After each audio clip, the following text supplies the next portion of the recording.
I'm Dan Brown. This is my new novel, Inferno, and you are watching Book Zone.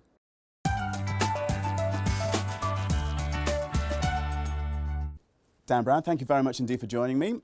Tell us a little bit about Inferno. Well, Dante's Inferno is obviously an epic poem written in the late 1300s. This book, this novel, is inspired by Dante's Inferno in that it is a journey that Langdon takes, the hero, Robert Langdon, through what some may consider the rings of hell. He has quite a journey battling a villain who is a Dante fanatic and a bit of a futurist. And I don't want to ruin any of the surprises, but he's on quite a chase through Florence and some other locations. I think I can say that a scientist tries to wipe out millions of people. Is there a serious message here about overpopulation? Certainly. In the last 85 years, the population on planet Earth has tripled in one lifetime. We're adding more than 200,000 new people every day. All of the problems that we consider environmental, whether it's starvation or deforestation, no clean water, these are all symptoms of overpopulation. And futurists really consider overpopulation the big issue. You don't often do public events. Why this time? I'm very excited about this book. I want to share my enthusiasm with the fans, and also a chance to speak at Freemasons Hall is an honor. So I said yes. Why are you here today? To see Dan Brown, of course. See what his new book is all about. I think he's a brilliant author, really. I mean, he's so captivating. I read all his books and want to find out more. What message would you like to give to your fans? That I just hope that they enjoy this book, that I've worked very, very hard on it. I hope that they have fun and become inspired, maybe to rediscover or discover for the first time Dante's Divine Comedy and all the great artwork that Dante inspired. Mr. Dan Brown. I want to acknowledge that tonight, what has brought us together in this space is quite simply books.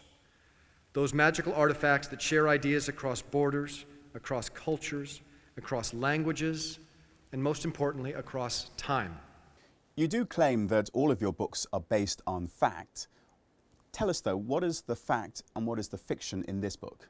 The documents, the locations, these are all real things. I want people to know that when this fictional character, or any of the fictional characters, enter a church, that church really exists. When they look at a parchment, that parchment is real. Of course, whatever ideas they may draw, those are their own. You're 48 years old. You've sold more than 200 million books. What is the secret of your success? I think it's a lot of hard work and a lot of luck. On the very first page of my novel, you will find a famous Dante-inspired quote, which reads, "The darkest places in hell are reserved for those who maintain their neutrality in times of moral crisis."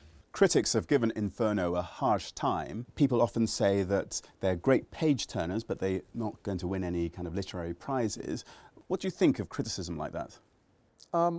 Again, when you're a creative person, whether you're a writer, a musician, a painter, all you have to guide you is your own taste.